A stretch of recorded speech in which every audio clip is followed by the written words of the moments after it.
4, 3, 2,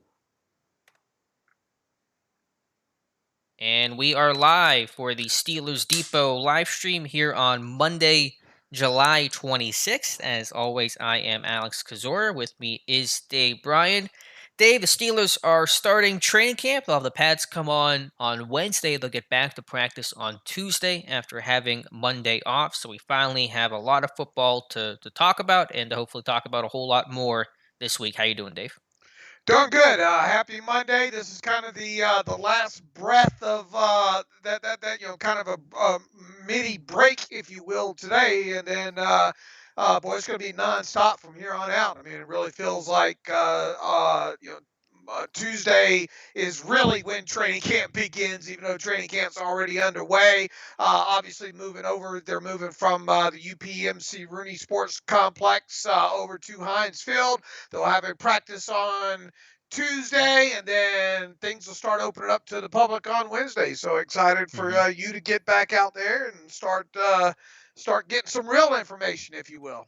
All right. Yeah, absolutely. So really excited to get back out there. I've not been to training camp in far too long. So let me know, guys, on Dave. Dave, test your audio one more time for me. Just we could hear you. We were just robotic, Dave. So test it for me if you could. Testing 1 1 1 1. Anybody? Do I still sound like a robot? Did you Should have the be right good. setting? Yeah, I feel like it changes every single time because I don't know, but it should be good now. Let me know, chat, and then we will start into the questions. Mutated genome and last Stylebender says he's good, so all good there, and some good information from Albert Breer, Sports Illustrated's Albert Breer, talking with Ben in an article that went up this morning. Dave, you wrote a couple articles off of that, and some good information there. So let's get to the questions and say hello to the chat. Again, we'll be here from 7 to 8 p.m. Eastern Time, answering as many Steelers questions as possible. I'm sure the chat could be a little bit busier with camp starting out. So if you want to have your question be guaranteed to be asked and answered, be sure to leave Dave and I a super chat. We'll kick things off here saying hello to John and Kevin. And Kevin has the first question here and says, Alex, if you had to make one trade to shore up a position before the season starts, which position would you tackle and why?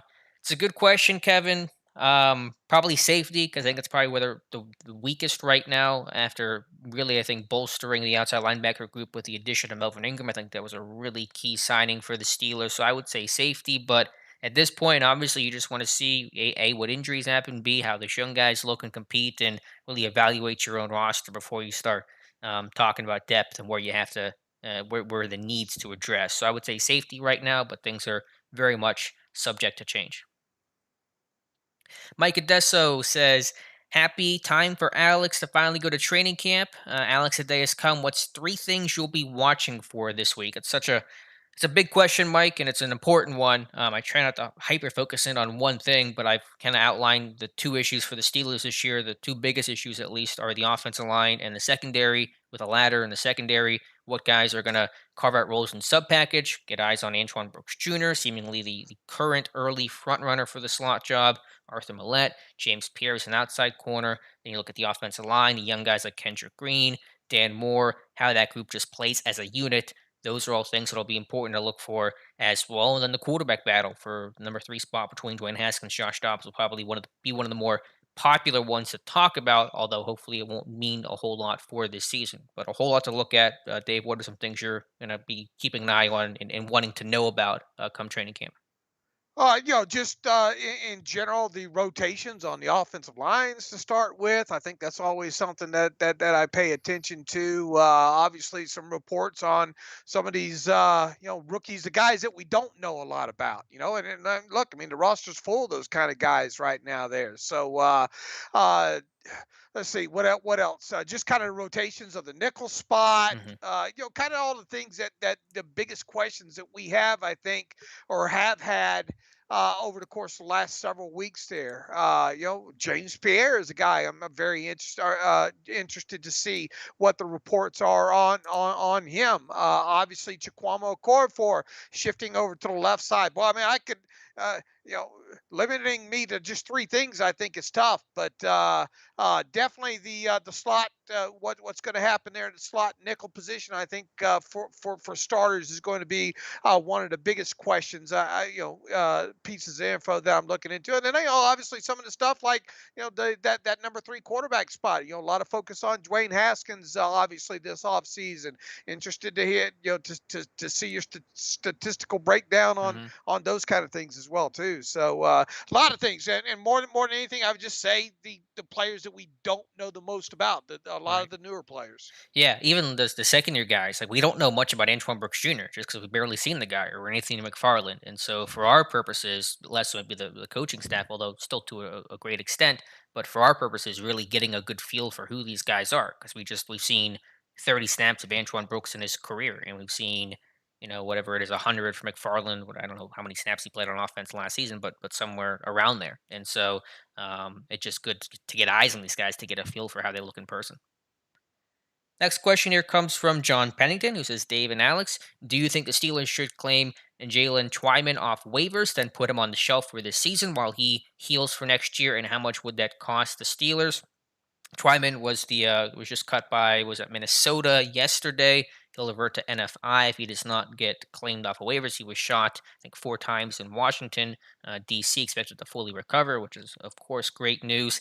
I probably wouldn't. I don't know if I'll get all the mechanisms here right, Dave. But if you claimed him, then he's going to have to probably be on IR this year. I'm guessing that was the intent of Minnesota at least. So then you have to cut him again and then put him on NFI. You have to cut a roster spot to initially claim him.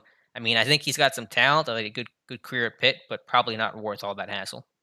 Yeah, look, I mean, we don't know the extent of the injuries and how much maybe weight he's lost, and and you're right. In order to first get him on the roster, you have to make a roster move and then add him, and Right. then uh, you know, You have to cut him I don't again know. to stash him, I guess, or keep Well, I him mean, for you could, yeah. I mean, if he wasn't going to play, and if he had an injury that wouldn't be filed a grievance against or something like that, if he really had an injury or something along those lines, he probably wouldn't pass the physical to start with, right? right. So it gets all kind of messy there. But let's assume, and that's dangerous to do.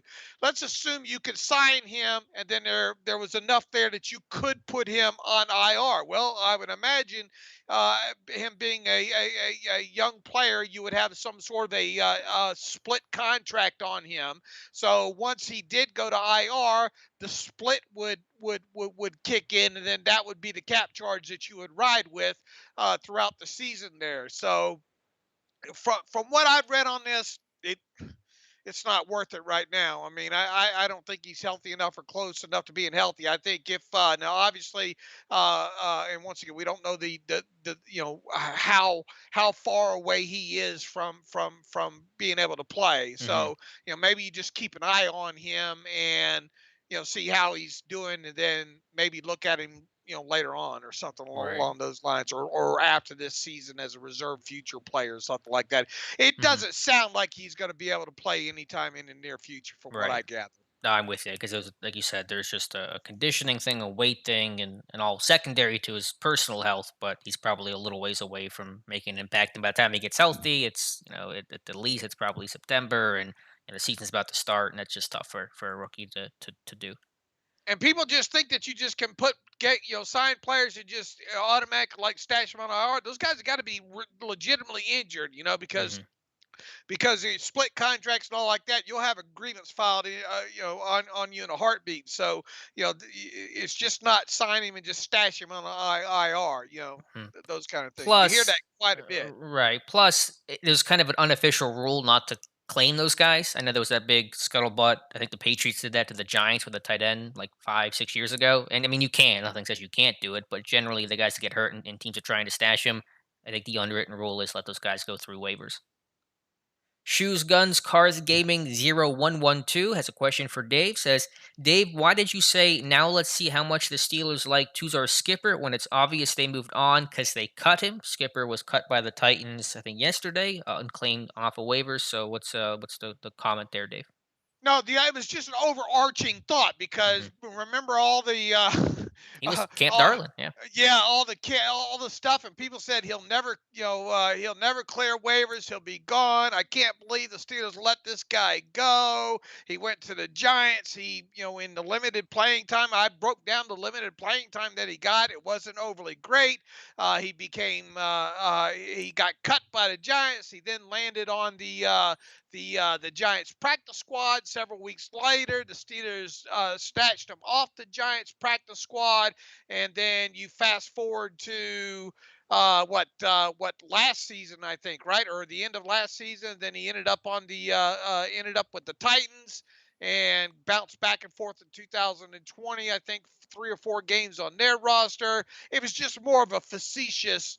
Let's see how much they Hmm. really they really did like him, because I know a lot of people were still up in arms. Because look, he led the team in what do you have? He led the whole NFL in sacks in preseason 2000 and what was that, 19 there, and it was just a more here he is. Let's see how much the Steelers really like him. I Right. wasn't advocating the Steelers going after him, however, the the lack of depth that they have at the outside linebacker position, it would have been a huge shocker. I mean, to pick up a minimum salary guy like that there. But I just put out on Twitter earlier today that he indeed cleared waivers there. So it was more of a just you know funny. Here he Hmm. is. Let's see how much they really like him, kind of thing. Yeah, he had that really strong camp, really strong preseason. The thing with Skipper, they just refused to play him on special teams until the last game of 2019. He had like a couple tackles, had a good showing, but just for something, I don't know what the reason was, but just was not a guy who got a hat on special teams, and that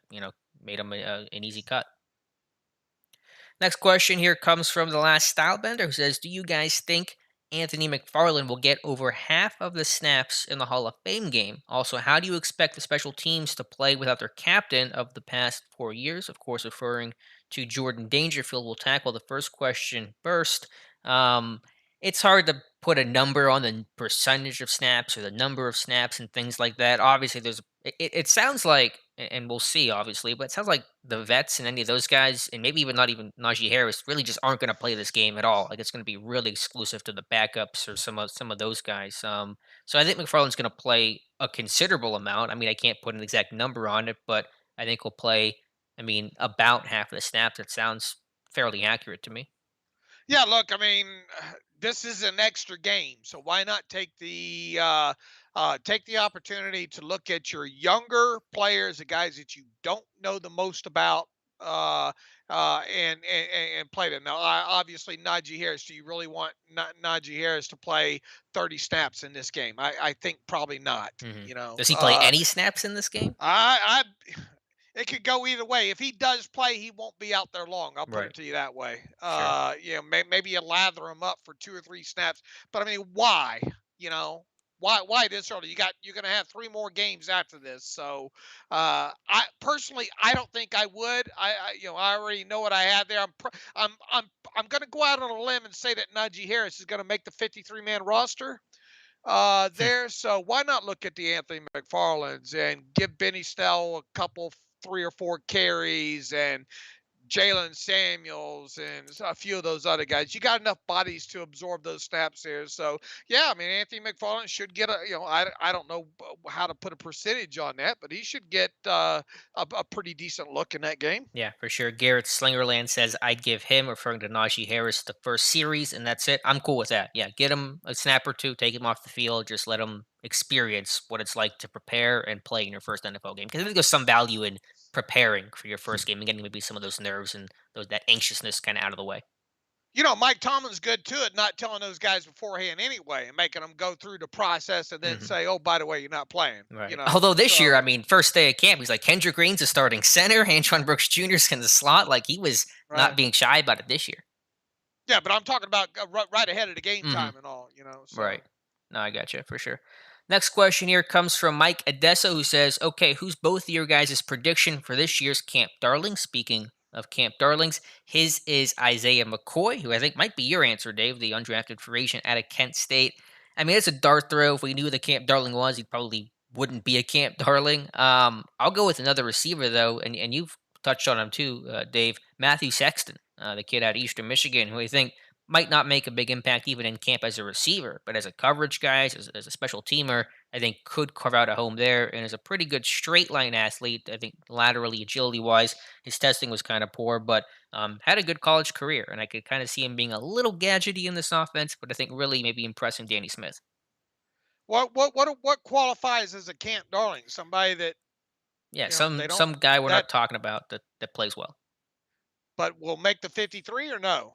Well, I mean, two-star skipper was a camp darling, and he didn't. Well, I guess he made it for like a week, right, and then got cut. But Right. just putting that aside, putting the result aside, but just some guy that we're not talking about, some young guy that's going to have a strong preseason. Oh, yeah, well, I mean, let's see, a young guy have a I mean, you strong like McCoy, right? You were a big preseason. fan of Yeah, McCoy. I like McCoy. I am not so sure. I mean, there's a lot of bodies in that wide receiver Hmm. line that's gonna be tough to separate there. Uh, I'll go with I mean Shakir Brown. That's too much of a easy one, right? I mean, It was a I little on think the nose. is that a little bit on the obvious side or no? I think a little bit. I mean, it's a good guess. I haven't heard much of him in camp so far. Not that that's worth a whole lot, but I mean, maybe someone else. Um, Mark Gilbert. How about that? Okay. I mean, he was a guy that it was a long time ago, pre-injury, but that what 2017 season for Duke, he had like 6 or 7 interceptions. I just worry about he's a really lanky guy. I wonder about some of that change of direction kind of stuff that it's a little Justin Lane-ish for me. But I mean, it was talent there for sure. Right. I mean, he's a guy that I don't think is going to have all the qualities, but he's going to probably make a. He probably, you would hope that that's the kind of guy that later in meaningless games going to maybe make a play or two. So, I mean, if you want me to dig deep, I mean, that's me digging deep. Hmm. You know. Right. No, it's a good call. Hopefully, one of those undrafted guys in the secondary, the slew of them, they brought in the four of them after the draft. Now I don't think he'd make the 53 man roster, but I Hmm. mean, if you want to talk about somebody that might end up kind of impressing throughout this thing, maybe Yeah. he's a guy because of height, weight, speed, that Right. kind of thing. Mutated Genome says, Alex, with the signing of Ingram, do you expect your Molly dealer to make the team? That's referring to Cassius Marsh. I made a joke on Twitter about how he looked showing up for training camp. He responded back with, taking it in stride. So I respect and appreciate that. Will Marsh make it? At my 53-man roster, I think you had Marsh making it. I didn't. He could because there is special teams value. And so I think he's got a chance. But in my current roster prediction, I had Roche beating Marsh out.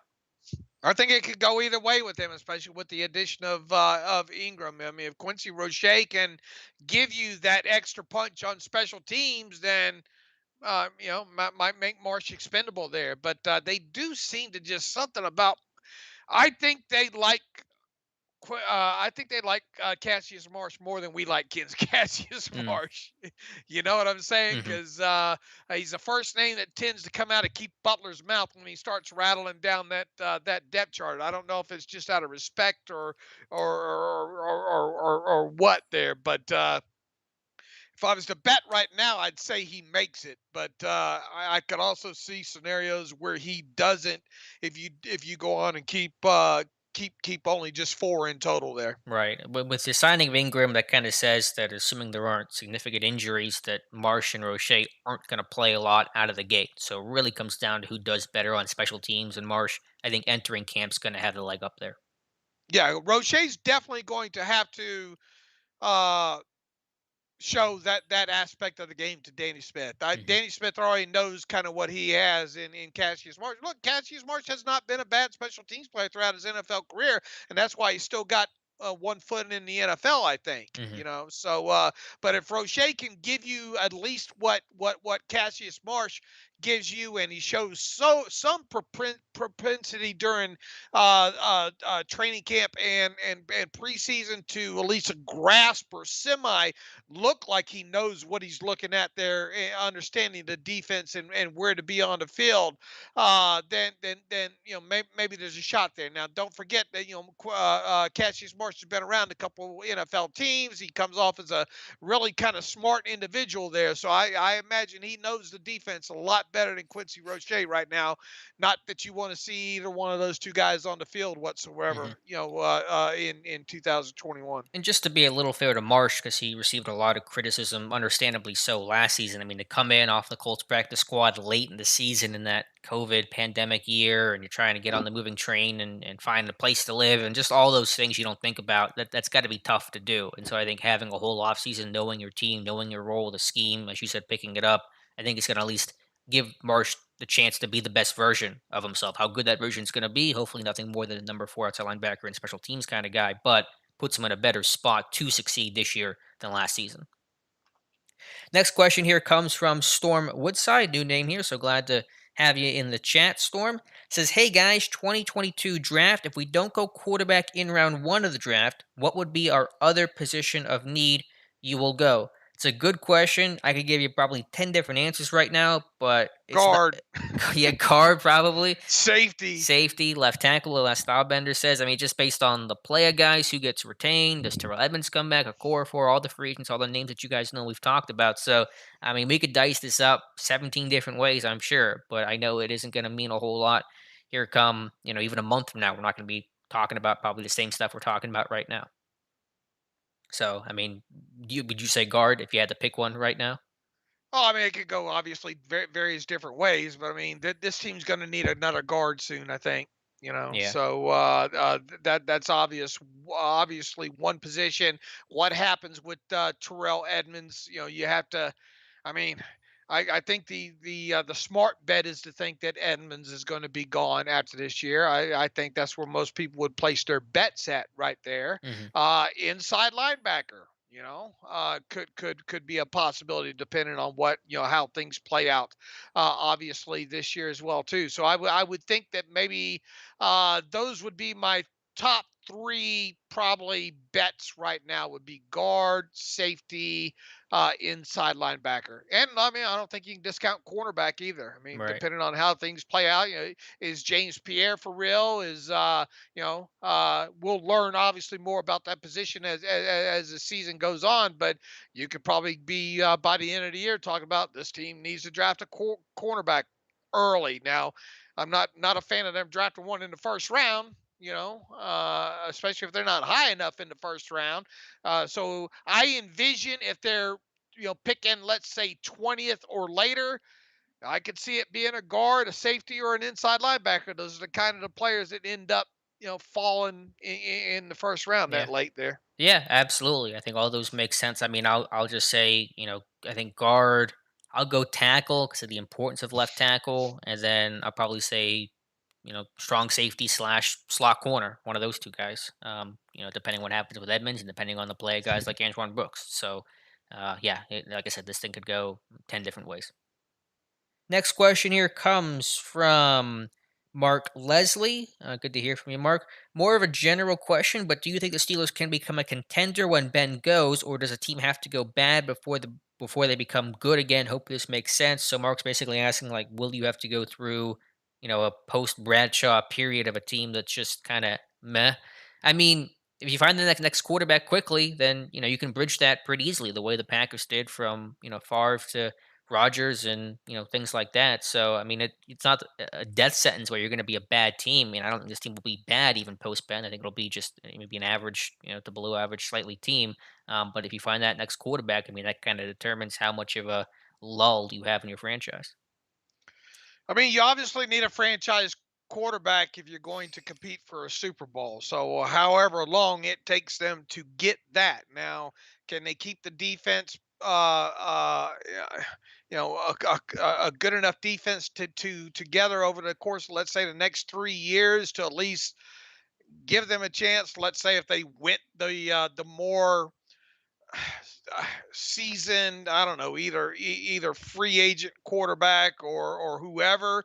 I mean, you would think they'd at least be able to be at least close to a 500 team. Now, obviously, moving past that, here it's obvious. You need a pass defense. You got to have a pass defense. To be able to compete for a Super Bowl, plain and simple. I think we've learned that through the adjusted net yards per passing attempt stat over the years.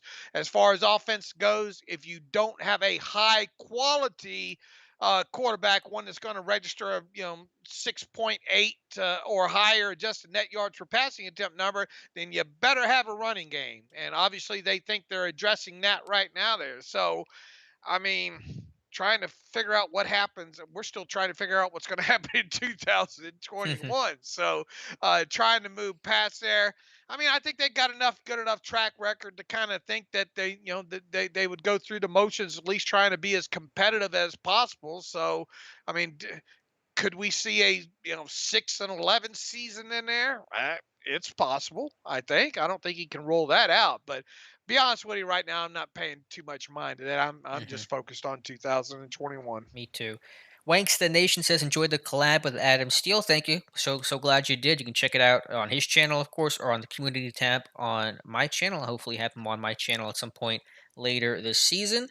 Got a good question, maybe more of a comment here, but I agree with the sentiment here from Rich Hud, who says, "How much can you solidify depth? I don't think any team goes 4 or 5 deep at every position." I think that's a really good point. I know you always talk about depth and certainly areas of this Steelers team that needs to improve itself depth wise, but your depth is never going to be perfect. There's always going to be an element of unknown or, being uncomfortable with who the next man up is just because that's inherent. You can't be, 2 starters deep at every single position and feel great about every single next man up with the age of free agency and, the draft being art, not science and stuff like that. I mean, there's always going to be questions there. And the only way to get some of these young guys to play is to play them and kind of go through sometimes you miss on the guy, sometimes the guy struggles early on, and sometimes you got to throw him to the fire. Vince Williams is a great example of that. In his career, Larry Foote goes out for the season week one, and he's got to be next man up and play his rookie season. But it turned into a really long 8-year career for him. So I think it's a really good point there, Rich. I mean, of course, you want to have as good depth as possible, but you're never going to always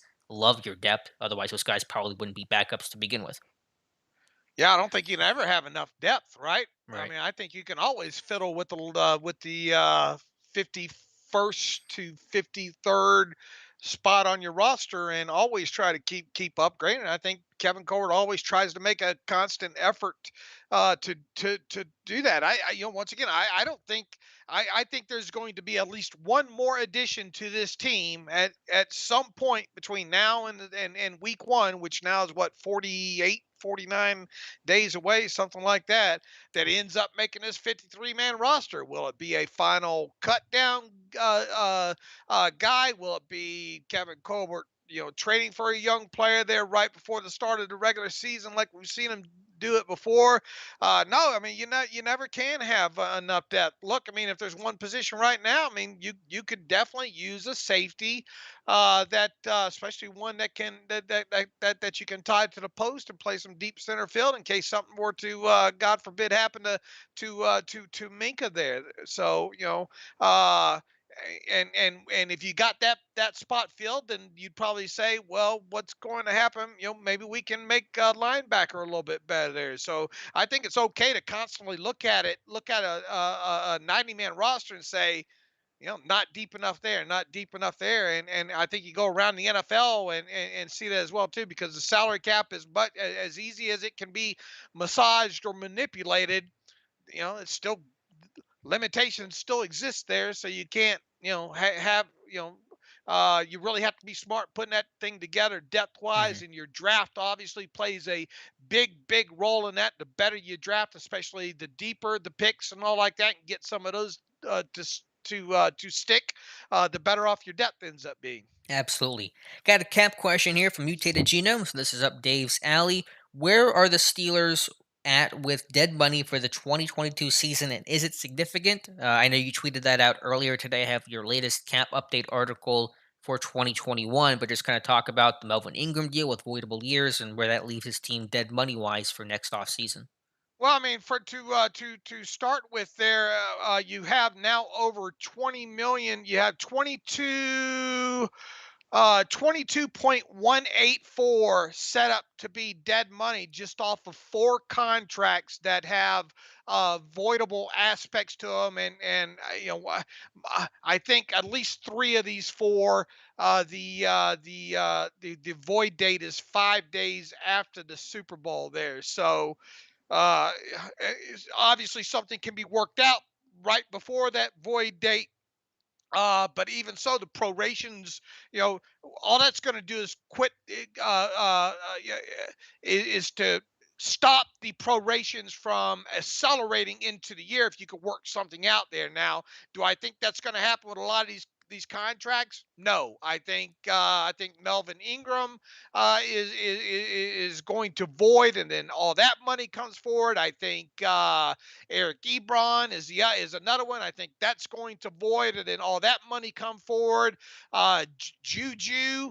I mean, I really envision that voiding and all that coming forward, and then that leaves you with Roethlisberger as the last one, right? Hmm. As far as that goes. Now, as far as dead money past that, I think the only other dead money out there right now in 2022 would be Calvin Bundage, I think, because they just cut him. I think he had some of that.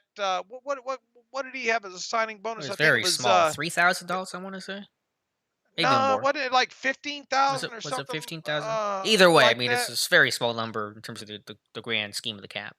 Right. I mean that's the only other thing out there. So I mean, look at it right now. Now, obviously, that amount's going to grow. Hmm. On into next year. I'm trying to pull up Bundage here. Okay, yeah. It was $7,500 signing bonus for Calvin Bundage, and you cut him, so that's 2,500, which was already counting 2,500 against the cap this year. Anyway, that's dead this year. Now he has an extra $5,000 that's dead in 2022, and people say, well, they signed him back. Well, it doesn't matter. You Hmm. can't, as I like to say, you can't resuscitate dead money. Once it's dead. So what did they just sign him back to? They signed him back to a contract for a minimum salary, which he was already scheduled to make this year. So really, there's no bad, you know, thing that no really financial uh, backflip or whatever just by cutting him, because he was already going to count the same thing this year against the cap as he counts right now. The only difference is now is it automatically put $5,000 into the dead money column for 2022. Yeah, okay. So that's where they're at. Dead money, certainly a good chunk of it. As you said, it will grow. And then from a current year cap space, just to kind of put a bow on the post, you have this team in terms of effective usable cap space at 1.3 million, with restructures of Tuitt and Boswell, 6.3, and currently they're at 11.7 million under the cap. Yeah, and they're right at that point. They've got this thing right now where it makes you wonder. You're at that stage where you say, will they indeed redo Tua or Boswell now? Hmm. Because if you think right now, technically they're at this given moment they're 11.7 underneath the cap. Now, when you look at the head of the other expenses that they're going to have, they really basically have about 1.3 effective cap space to work with there. There's going to be some attrition, obviously, here. Where they might pick up, I don't know, maybe at max another $1 million if some of those guys on up there, end up don't making a 53-man roster there. So you'll pick up maybe a little bit of cap space there if a rookie makes the 53 over, let's say, a guy like Cassius March or something like Hmm. that. You got to pick up a little bit there. So then obviously, what's going to happen with the TJ Watt extension? Obviously, I think most people will bet that it's going to happen. I will be surprised if it doesn't. The only big question there is what happens to his cap number. It's 10.089 right now. Is it going to go up some? Is it going to stay the same? That's the $1 million question. Hate to put the pun on it right there, but there are ways. Look, I mean, you could give him a base salary of $1.089 million. You could give a signing bonus of $45 million. His signing bonus is probably going to be somewhere in that neighborhood if the Steelers do contracts, if they do his contract the way they normally do the non-quarterbacks, as far as guaranteed money, you could see him have a signing bonus of somewhere between 40 and $45 million would be my estimation. If it is 45 million and you gave him a base salary of 1.089 million, Guess what his cap number is? 10.089 million, just exactly what it is right now there. So look, if they're going to restructure to it and Boswell, we'll find out here in the next, I don't know, 3 weeks. I Mhm. think that they'll get the ball rolling on that. But they definitely have enough space right now that even if they wanted to go out and get another backup safety for $2.5 million or so, they could definitely swing that. Yeah, but it will not be Malik Hooker, who is signing with the Dallas Cowboys. So I know that disappointed a lot of Steelers fans. Got a super chat here from Gaming with Geo. Thank you for the $5 super chat. Much appreciated. Says, congrats to the Browns, 3-time offseason champions. Yeah, they are killing the offseason. But I think they have a legitimately good team this year. I think last year was a big prove it year for them. And who knows what will happen, obviously. But I think that franchise is, for the first time in a long time, stable, steady, and headed in the right direction. And just a reminder, if you guys want to ask a question, be sure to do so. Dave and I are here till 8 o'clock p.m. Eastern Time. If you could like the live stream as well, that would certainly help us out and get more people into the stream as well. Let me scroll back up here and find where the next question was at. Mike Adesso, random question of the day. Who's the voice of the terrible podcast intro? I don't think I even know the answer to this one. Do you know who I the... would I would have to go back and look myself. It's Shame been a on me. I while. don't have that on. It's been a while since somebody recorded that for me there. So I'm gonna have to go. I don't remember off the top of my head. Yeah, it was somebody who would just. I think we had put out a call for somebody to do some voiceover work or something, and somebody on Twitter, I'm guessing, connected with you. Yeah, Okay, yeah. so that's a story there. I Uh, apologize. I don't have that's that all off the right. top of my head. John Pennington from our earlier discussion. Would you guys rather have Skipper or Marsh? I mean, if I mean you Marsh could, is a better yeah, Marsh is a better, more experienced guy, better special teams player. So, I mean, that's where I go. I mean, really, I hope we don't have to see that's what I was him and Han about. Yeah, but anybody on the field, other than the top three. yeah, make me choose, though. I'll go with Cassius Marsh. Robert Arnold, how did you two start your Steelers fandom? I know Alex is from Pittsburgh, but how did a Florida boy like Dave become a Yinzer? Yeah, my story's super boring. It's just geography, really, because I grew up here in Western PA. Dave, I know you've told this story a couple times, but always worth retelling. How did you become a Steelers fan? Yeah, I've told it numerous times. I grew up in Northwest Florida. My dad, I'm obviously in my 50s now, so that dates me there. Born in '68. My dad was in the ex-Navy and was a Roger Staubach fan and kind of a quasi Cowboys slash Miami Dolphins fan at the time. He really wasn't huge into football, but I mean, he did watch it and cheer for those two teams. Being the bratty kid that I was, and later became a bratty adult, it was always fun to cheer against the old man. Game against I guess I was around 4 years old, around 19, I don't know, 72. Evidently, the Cowboys and the Steelers were playing on television. I think the Steelers were giving it all. It was a competitive game. My dad was upset with the Steelers. That made me happy all of a sudden. I took great joy in that, and just one thing out of another, everything became black and gold. And I guess you could say it just started because I was anti. My dad didn't like the Steelers, so I liked the Steelers. So All that's right. how it kind of all started there. There you go. Jesse Hernandez asks, Dave initially gave Chase Claypool a third round grade. This was back in the 2020 draft. At this moment, knowing what we do now, do you keep that same grade? Also, your take as well, Alex. Dave, I'll let you answer that question first.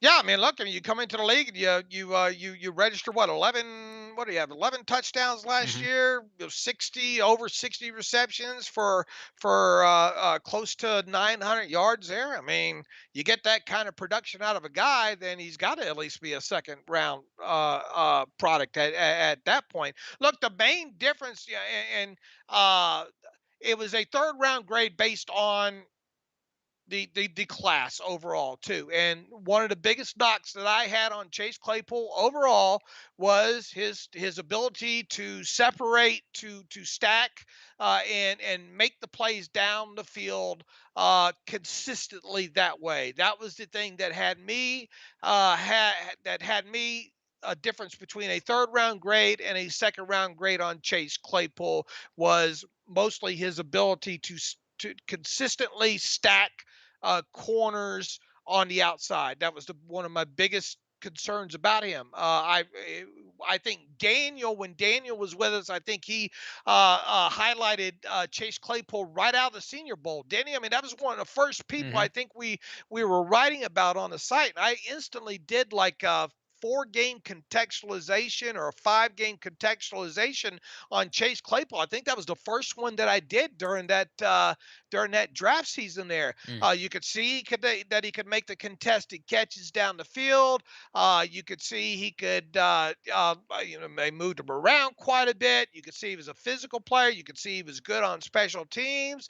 It's just, as far as the speed goes, yeah, he timed, I think, what he timed? 4.46 or three or something, 4.45, somewhere around in there.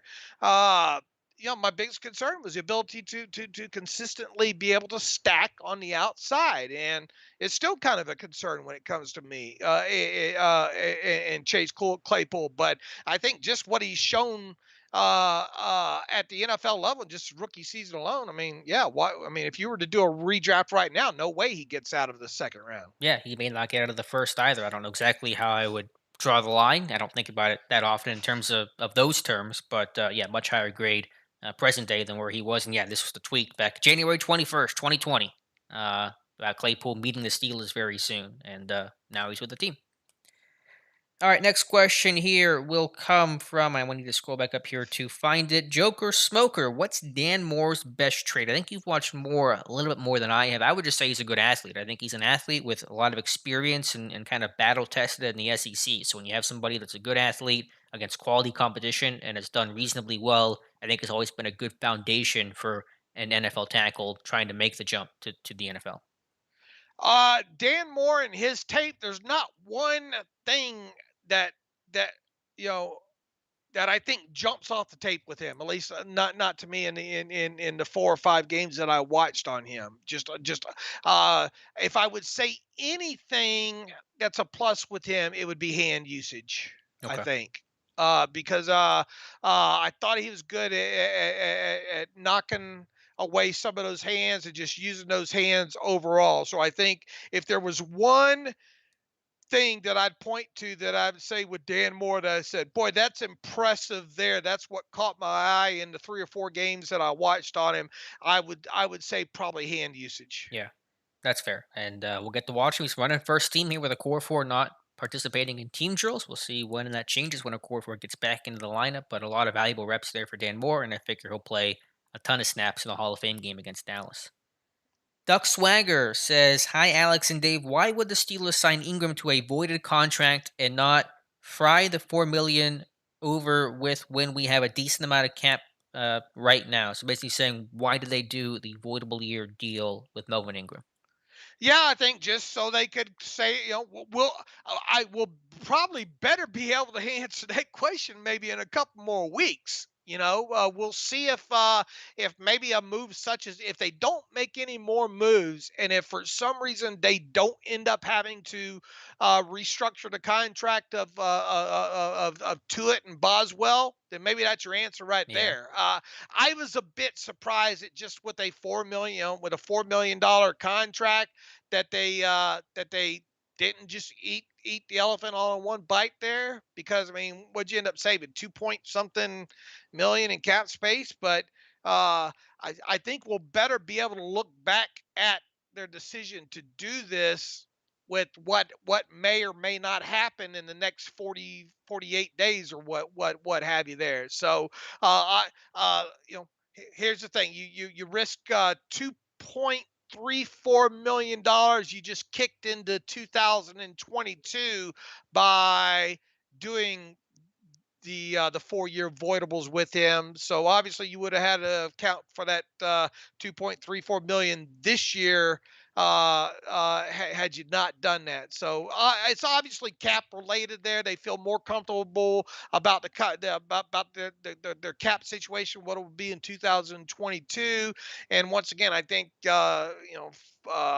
several more weeks from now, ask that question again, and let's look Hmm. back and see if Stephon Tuitt has been restructured. Maybe they're doing their best to not have to restructure those two guys, because Right. once again, if you look right now, look, I would have bet you a lot of money heading into even as early as 3 or 4 weeks ago that Stephon Tuitt and Chris Boswell were slam dunks to get restructured. But as we sit here right now, they're right kind of at that area cap wise and into training camp where it makes you kind of wonder, maybe they're trying to stay away from that. Now, obviously, the TJ Watt deal, once again, will answer more questions as far as that goes. So we'll see. I don't have a hard and fast answer as far as why. I think we'll learn as the offseason, rest of the offseason plays out, to be able to look back at that. Hmm. Yeah, I think it's an answer that'll reveal itself by the start of the season. Yeah, it may be where they decide maybe they don't have to restructure to it. They could have done it with restructure to it, which pushes money into next year, or the waivable year deal of Ingram, which pushes money into next year. So maybe they decided that it was better to do it with Ingram than it was to it for whatever mathematical reason.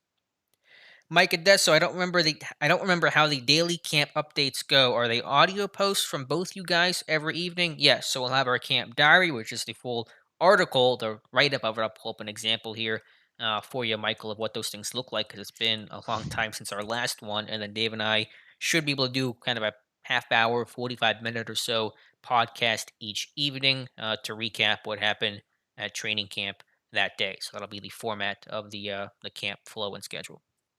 And then during the day, while Alex is at camp, we usually have like what's called a live blog post, and I Hmm. try to specifically have search generated like a Twitter feed or something like in there, embedded into a post. So if that way you can kind of stay abreast, and obviously Alex's tweets will be in that live blog as well too. So make sure you check out the site during the day and check out the live blog post while practice is going on, so you can kind of stay abreast of what's happening.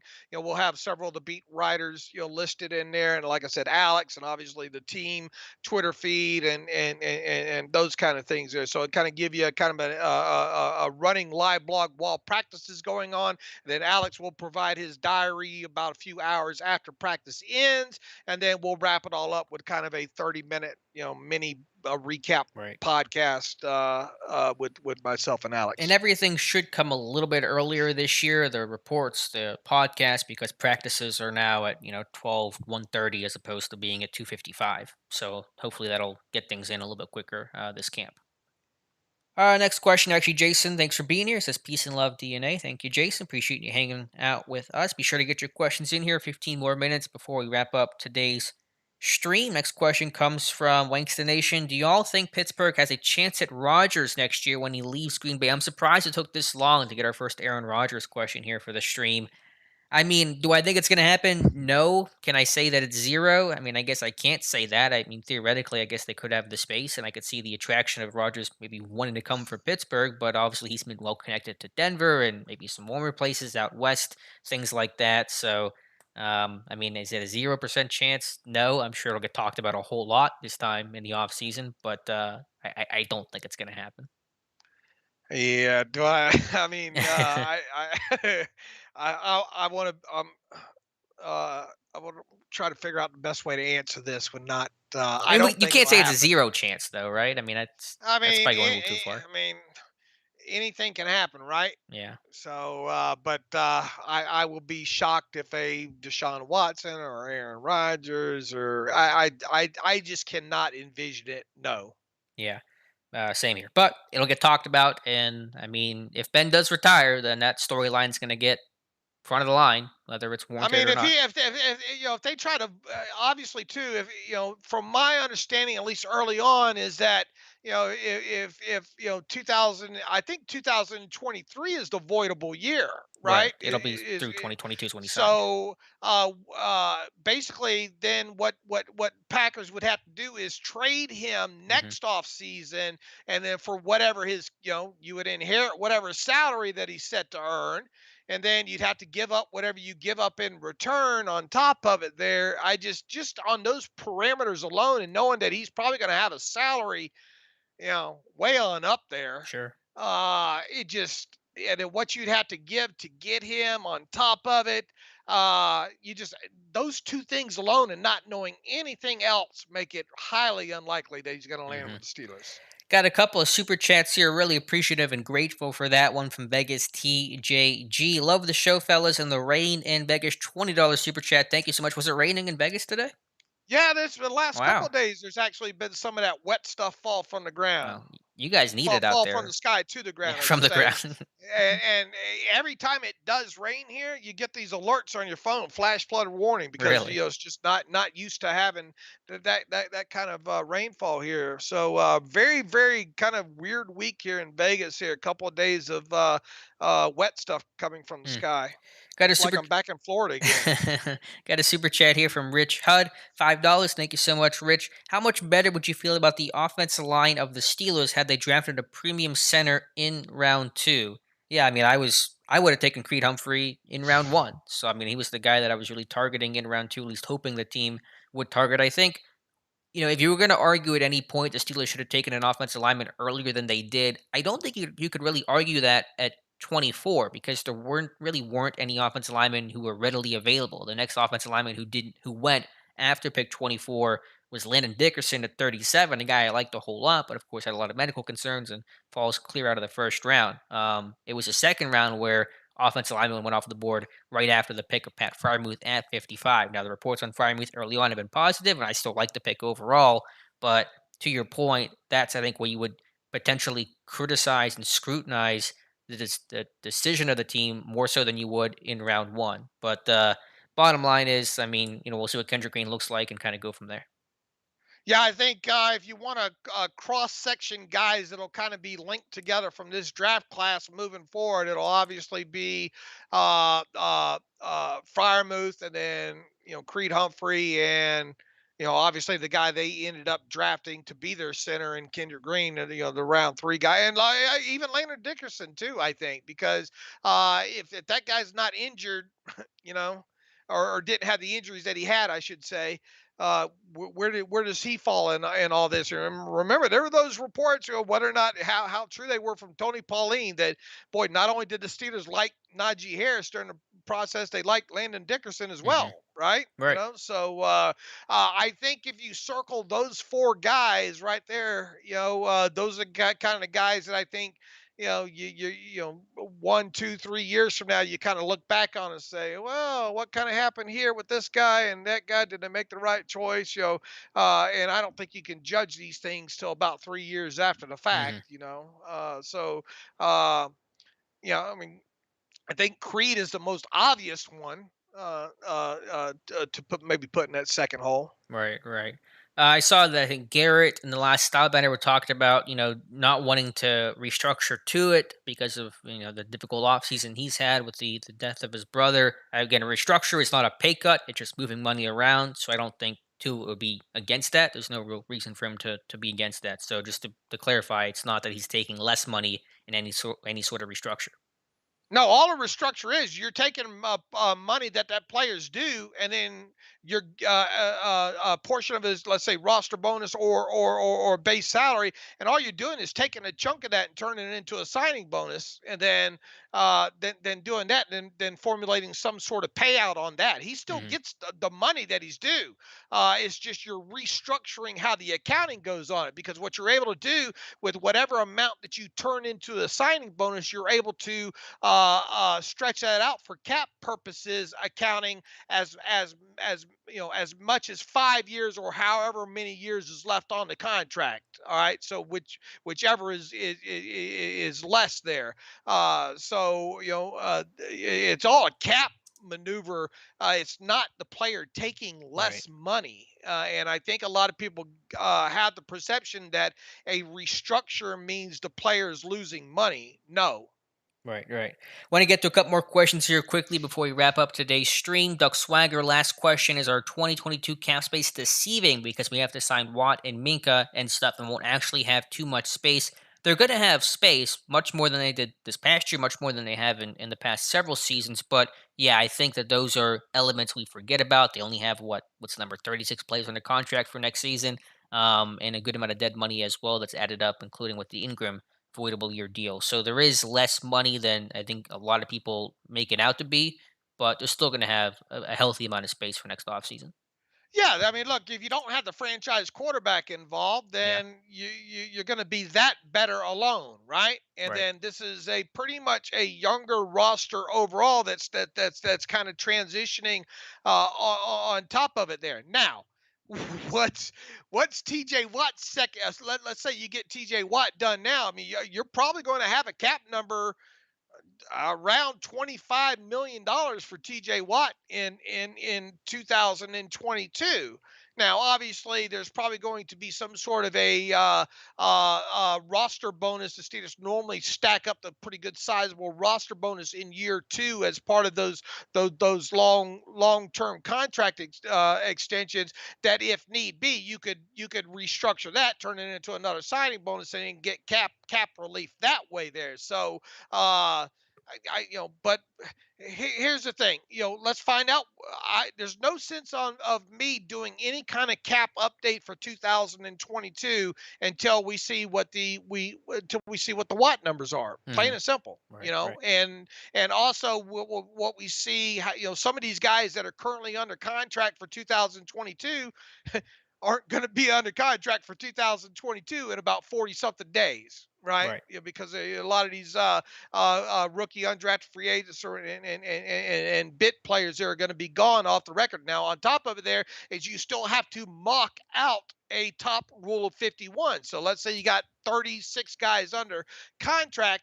You just can't look at how much you're under the cap at that point because you've got to fill in the other yeah, even if it's with rookie base salaries, you got to come up with a mock rule of 51 there to give you a better assessment there. So yeah, I mean, overall, is if Roethlisberger's not back, they're going to have considerable amount of cap Hmm. space. Alex says, "What's going to change with Canada being the new OC?" Goes on to say that Ben felt like he was out of rhythm last year. Hopes they push the ball downfield more this year. I mean, we'll see. We'll start getting eyes on it Wednesday. But I think one thing we can definitely assure you, Alec, is that you'll see a lot more pre-snap motion. This team should be probably top 10, maybe even top 5 in pre-snap motion this year, and that can come in many different forms and shapes, obviously. But I think we're going to see that because that is a hallmark of Canada's offenses. Well, we better see a little bit more under center. Better see a little bit more play action. I think you've written and talked about some pistol that hopefully Yeah. we're going to see a little bit this year. I think the main overarching thing is how much can we see them do a lot out of things that look the same. Yeah, I think the constraint plays are going to be really important for this offense this year. Shaquille Gregory says, "Is Nikhil Roby Coleman injury prone? What's the deal with him?" I mean, he's a guy I like. He's a kind of scrappy slot guy. I don't remember his whole injury history. I think he's had some. Did he break his leg or something? I don't know his whole history, though, and the injury proneness of Roby Coleman there, Shaquille. Sorry about that. Let's see. Next question here comes from let me try to find someone else. Mike Odessa saying, "Are there going to be other guys from the Depot team going out to camp any days yet?" Tim Rice will be there for the first couple, taking photos for the sites. We're really excited about that. Don't believe David O will be able to make it out to camp this year, but Tim will be there. I want to answer Curse Mimed here. He says my stutter's back. Yeah, I have a stuttering problem. I was born with it. It's kind of a mental disorder. So yeah, I apologize. I do stutter quite a bit. No, no need to apologize. I think no, that's certainly not your fault. One bit. Let's see. A couple more questions here before we wrap things up. John says, "Will the team sign another center in the next week?" They could for depth. It won't be a notable name. Obviously, J.C. Hassenauer with that knee injury or whatever he's got going on. I mean, Tomlin called it day to day. Dr. Mel isn't so sure that it is day to day. It could be more extensive and a longer absence than that. But I think Finney returned, Green's back, so they have some bodies there. So if they do, it'll be just kind of your typical training camp roster shuffle. Let's see. Finding one or two more questions. Who do we have behind Ebron at tight end? Though not much. I'm excited about Fryermuth. Reports again have been positive on him. The pads are not on yet though, so how guys look in pads can be much different than how they look without pads. Then Kevin Rader is a good blocker, special teamer, although his upside is pretty low. But you got Fryermuth and Rader. I think that's an okay, a decent to okay top three tight ends with Ebron at the top. Yeah, you're gonna be interesting to see what happens here with that third spot. Can Gentry finally make some headway that way? I mean, blocking and special teams right now. You think Radar has the better chance than Gentry does because Radar is the better blocker and better special teams player. Yeah, for sure. The infamous Tim, do you think Cam Sutton plays better inside or outside? I kind of like him on the outside more because while he's improved his physicality and tackling, he's still not that ideal fit in the slot in terms of physicality and taking on the run and things like that the way that Mike Hilton could. So I think Sutton can play literally anywhere in the secondary. That's kind of his biggest calling card and value. But I at least want to see more of him as an outside right corner, and I think we will this season. And I think one of our last questions here, Garrett Slingerland, think Minka will be the highest paid safety next year. Probably, right, Dave? Yeah, it's trending that way. I I mean, mean, it's hard Simmons to is top imagine. right now, I think. We'll see who's the former who's Adams. I Yeah, think Jamal is Adams. that's up next. I think so. This thing's still got a ways I think to play itself out here at the position here. And I think let me before we get out of here, let me pull these numbers up here. Yeah. Simmons right now is what 15.25. Whew, I mean that's a stout number. That's currently the number to beat. We'll see what happens with Adams. I guess would be probably the next one. I would think that might have a chance at that. So uh, a year from now, other who would get paid other than maybe Adams? That's I got to be about it, right? yeah, I'd have to look at the list. Maybe there's a name that's slipping my mind, but I don't think anyone's gonna get paid more than Minka when the time comes. Yeah, I mean, we could be talking about I don't know maybe seven, somewhere around the 17 million number if he has a good another All Pro kind of Pro Bowl type season. That could wind up being the number a year from now. Hmm. I don't think it's going to happen this year. There's no reason to do it now. I don't think you have to do it now.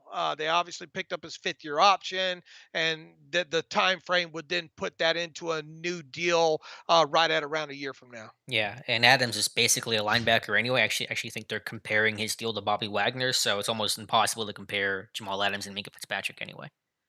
And last question here: what are the chances Kendrick Green wins a starting job this year? Still a good ways to go, but I think they're high. I think that the intent is for the team to have him be the starting Week 1 center against the Bills, and so long as he doesn't screw that up royally with mental mistakes and bad snaps and obviously health, I think he'll be the guy.